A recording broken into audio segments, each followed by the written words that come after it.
میں نے اسلام قبول کر لیا ہے. تم بھی میرے ساتھ محمد مصطفیٰ صلی اللہ علیہ وآلہ وسلم کی بارگاہ میں ایک بار چلو اور رسول اللہ کے چہرے کو دیکھو کہ کتنا نورانی چہرہ ہے. کہا تمہارا دل بھی گواہی دے گا کہ وہ اللہ کے سچے نبی ہیں. حضرت عثمان اپنے دوست حضرت ابو حذیفہ کا ہاتھ پکڑ کر رسول اللہ کی خدمت میں حاضر ہو گئے. کیا قسمت ہے, کیا قسمت ہے, کیا انویٹیشن ہے کہ میرے ساتھ آئیے, رسول اللہ کی بارگاہ میں حاضر ہو جائیے. ابو حذیفہ کی نگاہ جو ہی رسول اللہ صلی اللہ علیہ وآلہ وسلم کے چہرہ والضحیٰ پر پڑی, چہرہ اقدس پر پڑی, تو فوراً پکار اٹھے, لا الہ الا اللہ محمد الرسول اللہ. چہرہ تیرا دلکش ہے,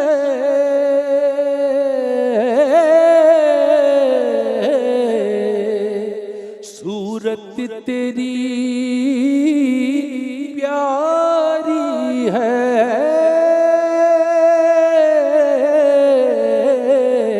صورت تیری پیاری ہے. ہاں جس نے تجھے دیکھا ہے سو جان سے واری ہے, جس نے تجھے دیکھا ہے سو جان سے واری ہے.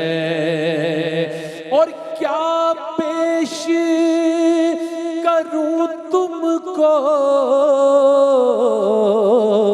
کیا چیز ہماری ہے. سبحان اللہ, سبحان اللہ. رسول اللہ کی بارگاہ میں حاضر ہونا تھا, وہ چہرہ اقدس دیکھنا تھا کہ کلمہ پڑھا. حضرت ابو حذیفہ مسلمان ہو گئے ہیں اور ان کی تبلیغ سے ان کی زوجہ اور ان کا وہ غلام بھی مسلمان ہو گیا ہے اب الحمدللہ, جسے وہ اپنا منہ بولا بیٹا بنا چکے تھے. مدینہ بھر میں ان دونوں باپ بیٹے کے تذکرے ہونے لگے, لوگ ان پر رشک کرتے تھے, ہر ایک انہیں حضرت ابو حذیفہ کے بیٹے سالم بن ابو حذیفہ کے نام سے پکارنے لگا.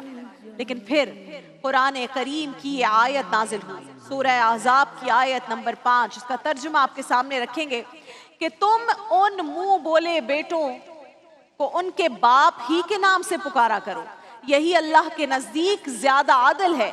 پھر اگر تمہیں ان کے باپ معلوم نہ ہو تو وہ دین میں تمہارے بھائی ہیں اور تمہارے دوست ہیں. یہ آیات نازل ہوئی اور ان آیات کے نزول کے بعد حضرت سالم بن ابو حذیفہ کے بجائے سالم بن مولا ابو حذیفہ کے نام سے مشہور ہو گئے.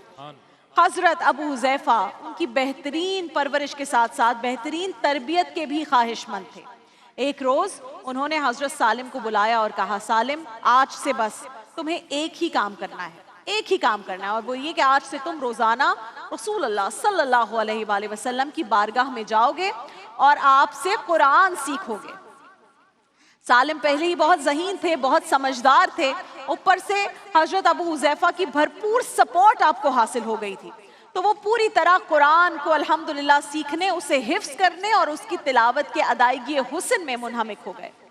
وقت یوں ہی گزرتا گیا اور پھر ایک دن وہ بھی آیا کہ وہی غلام جو رنگ کا کالا تھا, کوئی ہنر اور فن نہیں جانتا تھا, جسے کوئی خریدنے تک کے لیے تیار نہیں تھا, دھوپ میں کھڑا تھا, انتظار کر رہا تھا کہ اب میرا فیوچر کیا ہوگا, میرا نصیب کیا ہوگا, آگے قسمت میں کیا لکھا ہے.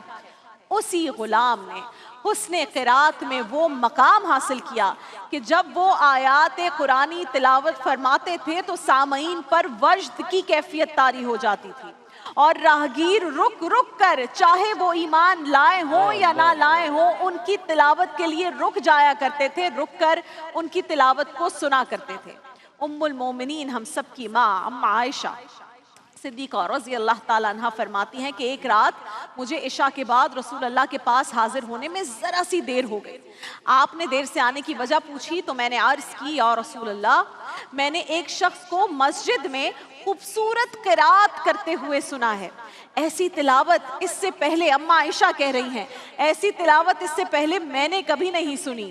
یہ سن کر رسول اللہ چادر اوڑھ کر حجرے سے باہر نکلے اور مسجد کی طرف تشریف لے گئے. کہتی ہے میں بھی پیچھے پیچھے چلنے لگی. وہ شخص ابھی بھی وہی موجود تھا اور اتنی حلاوت کے ساتھ عشق قرآن میں ڈوب کر تلاوت فرما رہا تھا کہ رسول اللہ کی آنکھوں میں آنسو آ گئے. سیدہ عائشہ فرماتی ہیں، اما عائشہ فرماتی ہیں رضی اللہ تعالیٰ عنہ کہ پھر رسول اللہ نے مجھ سے پوچھا عائشہ کیا تم جانتی ہو یہ تلاوت کرنے والا کون ہے؟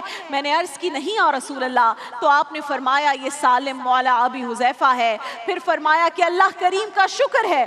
رسول اللہ فرما رہے ہیں اللہ کریم کا شکر ہے جس نے اسے میری امت میں پیدا کیا. اللہ اکبر. یہ کلمات کون فرما رہے ہیں؟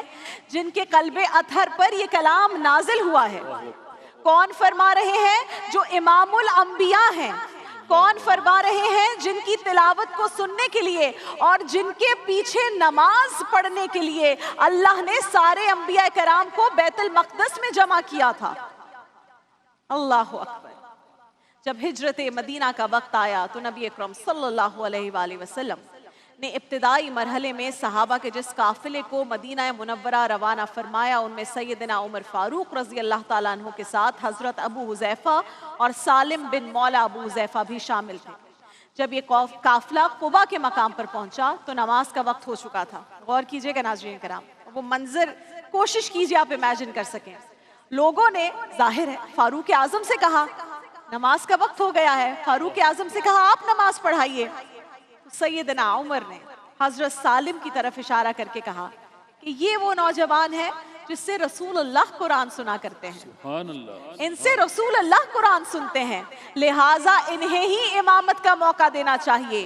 مدینہ کے یہودیوں نے جب انہیں امامت کرتے دیکھا اور حضرت عمر جیسے جلیل القدر صحابی کو ان کے پیچھے نماز پڑھتے دیکھا تو حیران ہو کر کہنے لگے کہ یہ وہی غلام ہے جسے کل تک کوئی خریدنے کے لیے تیار نہ تھا. آج دیکھو اس کی قسمت، اسے کتنی عزت مل رہی ہے کہ مسلمانوں کا امام بنا ہوا ہے. بے شک وہ غلام تھے لیکن جب آقائے دو جہاں کی غلامی میں آ گئے تو وقت کے امام بن گئے اور تلاوت قرآن کی برکت سے نمازوں میں امام بن گئے. اللہ ان کے جو غلام بن گئے، ان کے جو غلام بن گئے، ان کے جو غلام بن گئے، ان کے جو غلام بن گئے، وقت کے امام بن گئے، ان کے جو غلام ہو گئے، وقت کے امام بن گئے. واسطہ دیا جو آپ کا، واسطہ دیا جو آپ کا، میرے سارے کام بن گئے. کیا بات ہے. حضرت سالم بن مولا ابو حذیفہ نے اپنی پوری زندگی تو قرآن کی تلاوت اور حسن قرات میں بسر کی، لیکن آپ کا جو شوق، جو آپ کا سب سے بڑا شوق تھا وہ تھا شوق شہادت. اس کی تکمیل حضرت ابو بکر صدیق رضی اللہ تعالیٰ عنہ کے عہد خلافت میں پوری ہوئی جب آپ حضرت ابو حذیفہ کے ہمراہ جنگ یمامہ میں نبوت کے جھوٹے دعوے دار مسیلمہ کذاب کی فوج کے خلاف لڑنے کے لیے میدان میں آئے. اس جنگ میں مہاجرین کا علم حضرت زید بن خطاب رضی اللہ تعالیٰ عنہ کے پاس تھا. حضرت زید کی شہادت کے بعد مہاجرین نے علم حضرت سالم کے سپرد کر دیا اور کہا کہ آپ قرآن کے عالم ہیں، یہ سعادت آپ ہی کو ملنی چاہیے.